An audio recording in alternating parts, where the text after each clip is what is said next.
আচ্ছা তুমি সত্যি করে বলো তো, তোমার অবাক লাগে নাই? বাংলাদেশের যিনি শিক্ষামন্ত্রী, অর্থাৎ যিনি বাংলাদেশের শিক্ষা ব্যবস্থাটা কিভাবে চলবে, কিভাবে শিক্ষার্থীরা তার লাইফের মধ্যে ডেভেলপ করবে, সেই শিক্ষামন্ত্রী শিক্ষার্থীদেরকে ফার্মের মুরগি বলতেছে। তাও আবার কি কারণে জানো? যে বন্যা হয়েছে, নর্দমায় পানি জমে গেছে, ওই বন্যার পানিতে সাঁতার কেটে কেন পরীক্ষা দিচ্ছে না সেজন্য। তোমার একটু আশ্চর্য লাগতেছে না?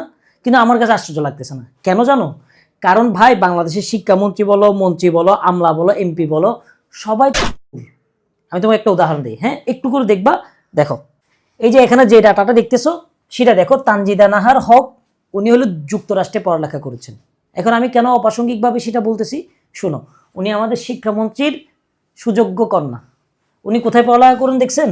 ইন্টারন্যাশনাল ক্রিমিনাল ল থেকে পড়ালেখা করছে। কোথায়? John Jay college of criminal justice. ওইখানে পড়ালেখার খরচ কত জানো? একটু দেখাই তোমাদেরকে, টোটাল ইয়াটা দেখায়, হ্যাঁ একটু দেখো টোটাল খরচ কত আসে। দেড় থেকে আড়াই কোটি, 1.5 থেকে 2.5 কোটি টাকা খরচ করে ওনার সন্তান পড়তেছেন ভাই আমেরিকায়।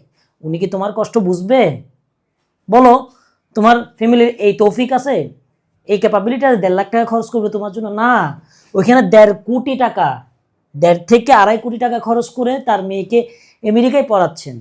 উনি তো তোমার কষ্ট বুঝবেন না, তুমি অযথাই অবাক হচ্ছ। তারপর এমপি মন্ত্রী আছে না, তারপর শিক্ষা মন্ত্রণালয়ের বিভিন্ন আমলারা আছে না, সচিবরা আছে না, তোমার মনে হয় ওনাদের সন্তানরা এখানে পড়ালেখা করতেছে? করতেছে না ভাই, তুমি অযথাই। তোমাকে আমাকে, আমরা যারা গরিব আছি, এই গরিব দেশটাতে যারা জন্মগ্রহণ করছি, যাদের জন্মটাই আজন্ম ভুল, তারাই আজীবন সাফার করবে। আর আমাদের মাথার উপর লবণ রেখে বড় খেয়ে যাবে সেই তথাকথিত শিক্ষামন্ত্রী, শিক্ষা আমলা, অথবা XYZ। উনি না, ওনার পরে আরেকজন, ওনার পরে আরেকজন। আমাদের দুঃখ বোঝার কেউ নাই, বুঝছো? আমাদের এখানে জন্মগ্রহণ করাটাই কি সবচেয়ে বড় ভুল, সবচেয়ে বড় ভুল।